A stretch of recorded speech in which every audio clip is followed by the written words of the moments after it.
E o Luiz Felipe Pondé está conosco aqui para falar sobre o papel da esquerda nesse julgamento. A esquerda está se mostrando presente. Qual o desempenho que você está vendo do lado de fora da turma do ex-presidente Lula e também daqueles que têm um direcionamento político mais à esquerda, hein, Pondé? Bom dia para você.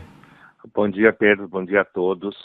Olha, Pedro, a primeira coisa que eu diria, assim, ouvindo o relatório, né, eu também estava ouvindo aqui, a gente tem aquela sensação clara de que existe um mundo que é o mundo onde vivem os mortais, existe um mundo onde vivem os juízes, né, no sentido de que a própria leitura técnica faz com que a gente fique, nós que estamos lá de cá, e que queremos saber, afinal de contas, o que vai acontecer, a gente vai aos tropeços, às vezes, nem conseguindo entender direito a linguagem que vai sendo aplicada. E isso eu diria que isso é uma coisa importante nesse processo todo da Lava Jato, é que, às vezes, as pessoas têm uma expectativa mais simples das coisas do que elas são, de fato, do ponto de vista do tratamento jurídico. Agora, com relação à esquerda, Pedro, eu diria duas coisas. Primeiro, é um momento importante em que ela pode ou não mostrar que ainda tem uma certa força de mobilização. Nos últimos anos, a gente tem visto o PT definhar nessa força, né? Ficar um pouco histérico, gritar demais, fazer acusações que não vão, promessas que não vão conseguir cumprir, no sentido de parar o país, se acontecesse o impeachment ou coisas assim.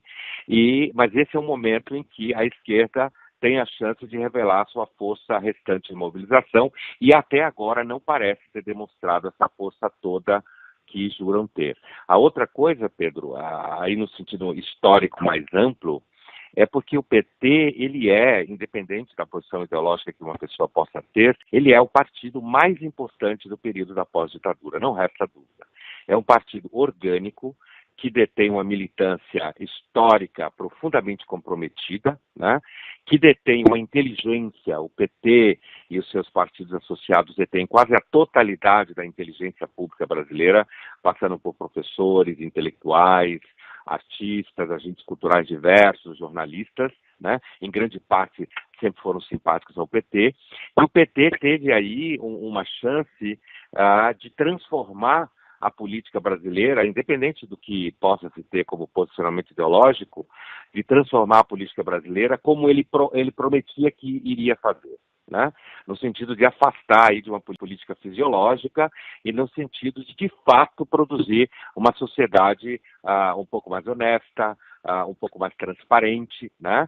A própria igualdade social prometida foi uma igualdade social de bolha, né? De bolha, que ruiu depois de 2, 3 dias, mas ainda assim, Pedro, na sua desgraça, digamos assim, no momento de agonia e desgraça do PT, ele continua sendo um partido historicamente significativo pós-ditadura, porque ainda nesse momento ele encarna a posição de um partido que enterrou as expectativas utópicas do país das últimas décadas, né, nesses escândalos todos, e agora vê o seu grande líder, o Lula, na posição de um presidente que poderá vir a ser preso, o que seria também muito historicamente significativo. Então, acho que, com um resumo um pouco dessa ópera, quer dizer, o PT é um partido que, sem dúvida, mesmo antes de chegar ao poder, dominou o cenário político do ponto de vista ideológico, do ponto de vista de expectativas do país, e é justamente por isso que, na sua queda, ele arrasta tanta gente e o país numa certa crise política significativa. Agora, Pondé, além dessas questões de ordem, que muitas vezes se transformam em questões de desordem, apenas manobras dilatórias, o que é que você acha que tem ainda a defesa no seu arsenal para utilizar nessa sessão de hoje? Olha, na verdade, assim como circulou muito bom dia, Salomão, antes de tudo. Como circulou muito nas conversas, inclusive nas mídias sociais nos últimos dias, em que o PT poderia chegar até a querer utilizar coisas absolutamente absurdas como signos, né? O que isso quer dizer? Quer dizer que, nesse exato momento, toda a inteligência petista, e não falta inteligência ao PT, deve estar procurando formas que tenham a ver com jurisprudência estabelecida, casos semelhantes, né, que possa achar algum tipo de brecha no sentido, antes de tudo, de quebrar a unanimidade. Me parece, Salomão, que antes da gente ouvir os votos, né, porque uma coisa que os petistas, a inteligência petista tem investido muito, é na ideia de não existir unanimidade, no sentido dos 3-0, como falam por aí, para que isso quebrasse a possibilidade de negar o voto ao Lula. Eu acho que há duas coisas em jogo aí, de cara, assim, do ponto de vista político. Primeiro é garantir que o Lula não seja preso imediatamente, e dois, garantir que ele não seja retirado da eleição. Veja que esse é o objeto que mais se discute, né? Se você vê, inclusive, as manifestações populares a favor do Lula, mais organizadas ou menos organizadas, o que as manifestações pedem o tempo inteiro é que o Lula não seja retirado da eleição, porque de fato esse é o primeiro efeito. Então, eu acho que o primeiro objeto de expectativa da inteligência petista é ver em que medida a unanimidade não vai acontecer, e nesse sentido eles poderão defender o retorno do Lula à eleição. Pondé, bom dia para você.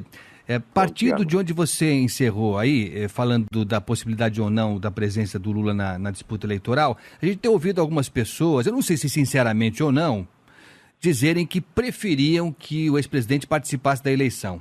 Quem falou isso foi o presidente Michel Temer, em entrevista recente, o ex-presidente Fernando Henrique também falou, e não sei se sinceramente ou não, mas a tese é que se evitaria uma choradeira depois, dizer que, olha, obstruíram a participação do ex-presidente, então a eleição ficaria, né, sob júdice ou com um asterisco.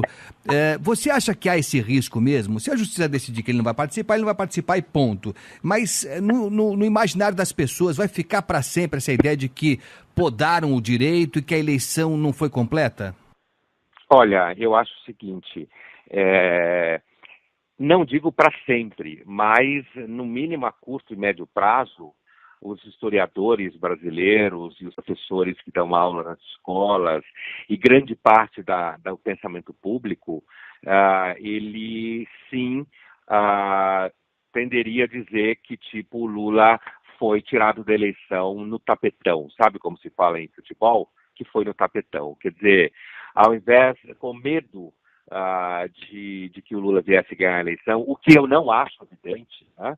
O fato do Lula ter aí em torno de 30% mais ou menos no primeiro turno, não acho que isso garanta que o Lula ganhasse a eleição, mas eu não tenho nenhuma dúvida que essa, digamos assim, essa energia intelectual a serviço do PT, historicamente, a qual me referi antes, que ela não construísse logo imediatamente e a médio prazo o discurso em que o Lula teria sido vítima do tapetão porque ele iria ganhar a eleição, porque ele representa as forças progressistas de igualdade no país, o que eu acho que não é verdade, mas esse é normalmente o discurso que se faz à esquerda.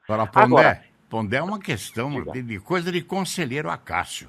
Falar que a gente preferia ter o Lula derrotado, os adversários, claro, é tão lógico isso, mas na impossibilidade de conseguir isso, não tem que encarar o problema. Claro que eles preferiam que ele fosse alijado pelo voto popular, porque aí acaba com qualquer discussão. Então falar isso é discorrer sobre o óbvio, né? Não, Salomão, eu acho assim, primeiro, como eu estava dizendo, eu acho que há o risco do discurso histórico você ir em direção a esse tapetão ao que eu falava. Agora, na fala, o Dória também disse isso, né?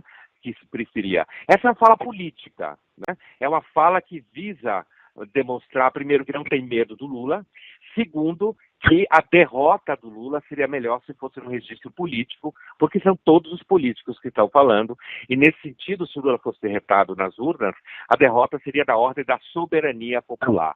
Então, eu acho que, apesar de que é uma fala óbvia, como você bem disse, ela é uma fala que tem um sentido político bastante significativo, que é o sentido de dizer que a derrota do Lula nas urnas seria definitivamente um indicativo de que o país teria, pelo menos no primeiro momento, superado a dependência do Lula como figura importante na política. Então, eu acho que essa fala ela é retórica, mas ela, ao mesmo tempo, ela fala de um sentido político bastante forte. Agora, no nível mais profundo, diante do medo do Lula voltar, eu não tenho dúvida que todos esses políticos apostariam que, pelo menos, se o tapetão garantir que o Lula sai fora, que o tapetão garanta. No sentido que falam. Eu não acho que o julgamento seria o tapetão. Eu acho que aí há um entrecruzamento entre a Lava Jato, que representa a busca, você pode concordar ou não, assim, o assado, de uma maior transparência nos processos políticos, econômicos, fiscais e de corrupção em geral. E, por outro lado, existe o risco contínuo de você contaminar a justiça com a política, que, vejam, amigos, esse risco é apontado desde o século XIX, que na democracia há uma tendência a você transformar tudo em política. E, portanto, a justiça também tem se contaminado com a política nos últimos tempos, nos últimos 2, 3 anos, seja juízes, seja o STF, há sempre um eco político. Mesmo que não seja na intenção dos juízes, existe na recepção da população, porque a democracia tem uma vocação a ver política em toda parte.